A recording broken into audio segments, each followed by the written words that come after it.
In this brief video, we'll discuss Lady Macbeth's Soliloquy, which takes place in Act 1. Now, a couple quick things. As the soliloquy opens, it's pretty clear to us that Lady Macbeth is reading Macbeth's letter. What I find interesting about this is what it suggests to us about the relationship. So in this, Macbeth is telling her about his interaction here with these Weird Sisters, right? He says that they named him Thane of Cawdor.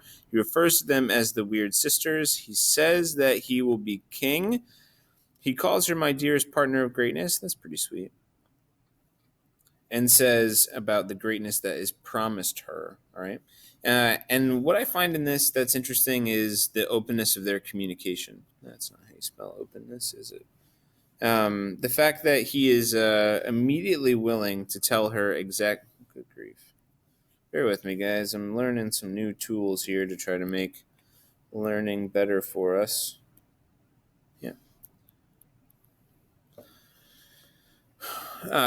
In their open communication here suggests a trust and a sense of loyalty. He's not afraid that Lady Macbeth is going to tattle on him, this horrible thing that he's already thinking about, and this heavy prophecy. Instead, he opens with her. He lets her know exactly what's happening even before he's going to see her. So now when Lady Macbeth kicks out in earnest here, speaking herself, she says, all right, Glams thou art, or Thane of Glamis, and Cawdor, and thou shalt be what thou art promised. Again, Lady Macbeth seems to take for granted as well that the Weird Sisters, and we'll spell it with a Y here to differentiate it from our vision of weird, that the Weird Sisters' prophecy is true.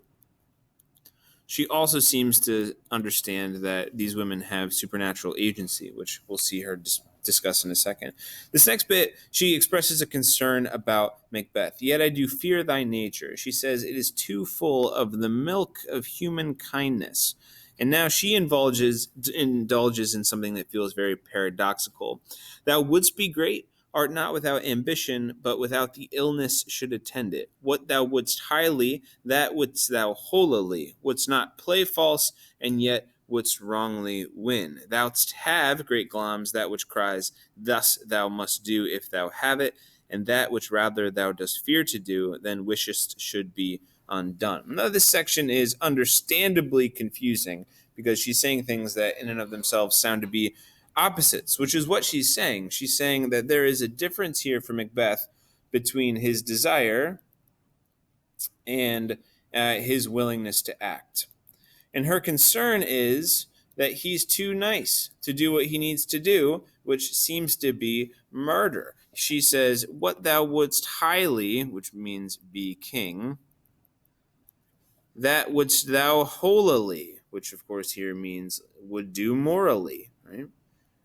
And she's essentially saying, this isn't going to happen if you do this the right way. You're going to have to play false if you want to wrongly win. You can't have it both ways. You can't not cheat and win this. And so she says, thus thou must do, which it seems to be in her mind is murder, and we'll know why because of what she says here in a little while. Thus thou must do if thou have it, which rather thou dost fear to do than wishes should be undone. Meaning, you're more afraid to kill him than you are the consequences of him being killed. So once he's dead, you're not going to be like, oh, I wish he wasn't dead so that I would not be king. You're going to be happy when he dies and you become king, but you have to have the courage in her mind to do this. And so she says, hie thee hither, which is her saying, come here, that I may pour my spirits in thy ear, and chastise, and this word means rebuke, with the valor of my tongue, all that impedes, which means gets in the way of,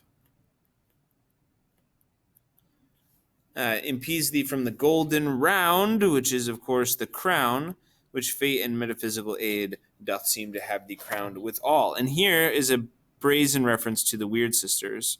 She says, essentially, okay, what more do you need?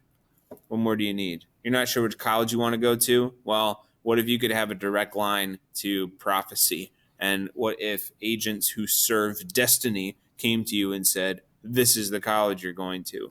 She says it's a done deal. Fate and metaphysical aid have already crowned you king, so let me convince you of it if you need some added convincing, but this is already done.